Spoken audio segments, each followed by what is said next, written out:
right, so let's take a second and dive into what Saint's Alley is. So Saint's Alley is a collaboration between Liquorhound, who's a fellow YouTuber who does amazing reviews. I'm sure you've seen him or heard of him.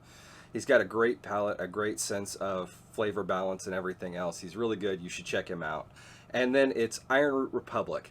Now, this particular line, the Saint's Alley line, has 3 whiskeys in it. Now, the 3 whiskeys are the regular Saint's Alley, which is a bourbon finished in port and cognac barrels.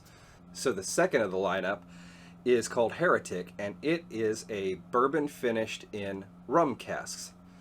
And then we have the Herald, which is what I have here. Now this is a bourbon finished in Armagnac barrels. Now each of these whiskeys is kind of unique because they're all blends. They're blends of Ironroot's heirloom corn bourbon and MGP high rye bourbon, blended together and then finished in the appropriate casks to give them each a unique flavor and profile. They're limited edition. I believe they were 2,400 bottles each. I could be wrong on that. Robert or Jonathan, let me know in the comments on that. So let's get into the basic stats. So as I said, it's a blend of straight bourbons finished in Armagnac barrels. It comes in at 53.5% alcohol.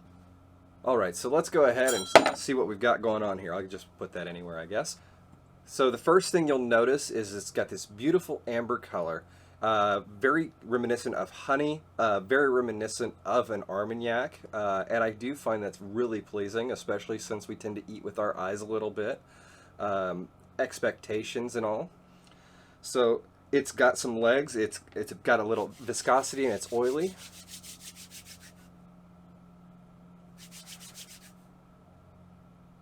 So the nose is subtle.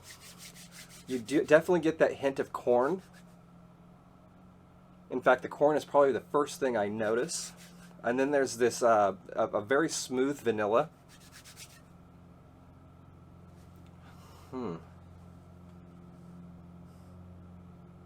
Just the mildest hint of cherries. Yeah, just the mildest hint of cherries. Man. There we go. There's the cinnamon and spice and everything nice.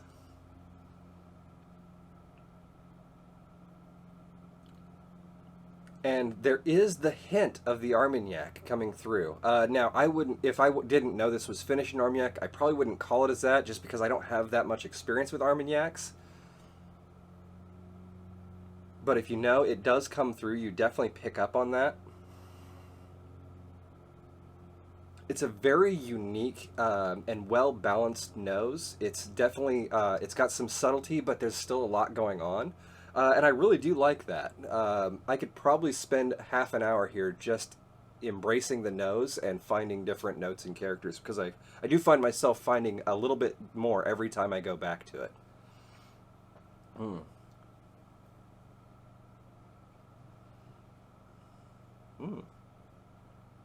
So on the palate, it hits sweet at first.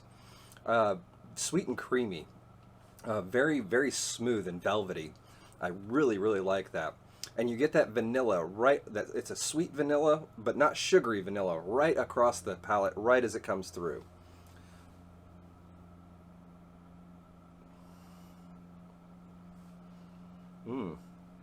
Going back again, I get that hint of molasses and corn syrup.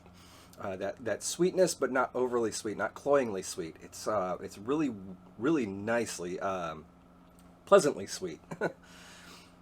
And then that spice comes through, and you get this nice blend of almost baking spices with this kind of peppery undertone.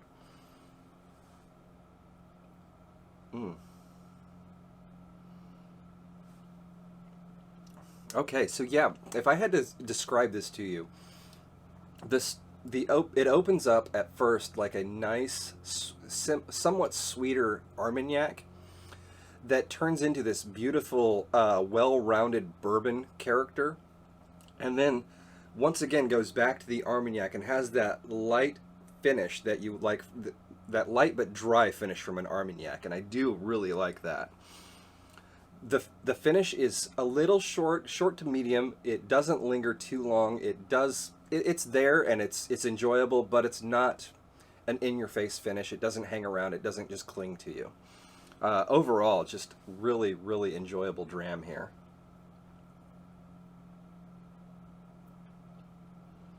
Mm. Yeah. There is just that little bit of heat, but it's not overpowering, especially for 53.5. I would have expect this to burn a little bit more. To me, it's actually very well balanced. It is dry on the finish, which isn't a bad thing. It's just, it makes me kind of want a drink of water or what have you. Speaking of water, let's go ahead and proof this down a little bit and see what else we can notice here. So I got my little handy dandy eyedropper. We'll just go ahead and start with like, oh, say 4 drops. Nothing too much. And we'll give that a little swirl. And let's see where we're at now. Okay, so the nose, it opened up. It definitely lost the alcohol note on the nose. Oh, man. Now it's got this nice little dry hay grain kind of smell to it. A little dusty. Kind of reminds me of driving by cornfields or wheat fields on a nice summer day. There's more of a caramel note now. Mm.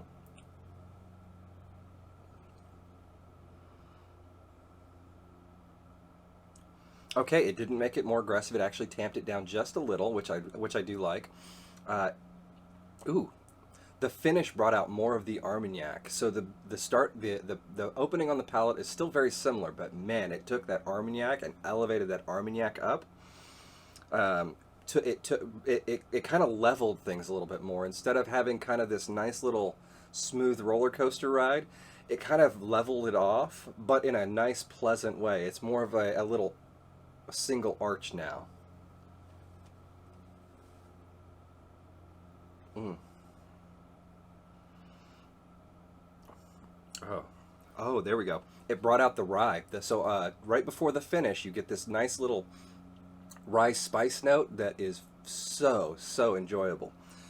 So I just want to take a second and say thank you to Robert and Jonathan Licorice for making this. Thank you to Liquorhound for putting your input in and helping to develop something that is so enjoyable like this is. If you can get your hands on it, I highly recommend it. It's just a really great, enjoyable whiskey. Got just that little bit of burn that I like from a bourbon, but man, is it just enjoyable. So let's go ahead and just add a couple more drops. I just want to see what happens when I proof it down just a little bit more. So we'll add another 4 drops or so. You know, we don't want to go too nuts. We don't want to go too wild. We'll just give that a little swirl.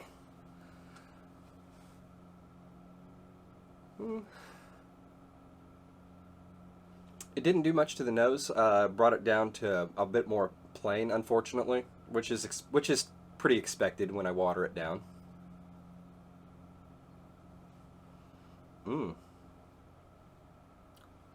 Oh, there's almost no bite to that at all. That is vanilla cream with a hint of sweet cherry, a bare hint of sweet cherry, going into this nice rye spice with almost like a vanilla custard kind of vibe to it, and just a hint of some sort of nutty characteristic that I can't quite describe. Still finishes a little dry, but dry kind of like a dry almond or a walnut or something. Not that flavor, but just that kind of feel that I get in my mouth. Oh man, well done, well done.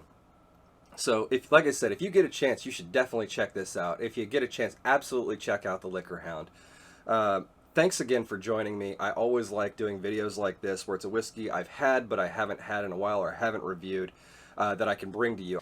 I hope you guys have enjoyed this. This has been a lot of fun for me. This is an amazing whiskey that they just really, their collaboration just nailed it.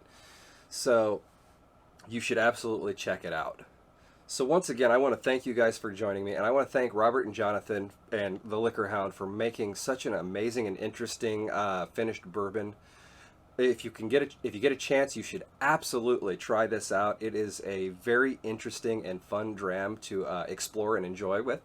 So as always, click like, click subscribe, ring the bell so you get the notifications.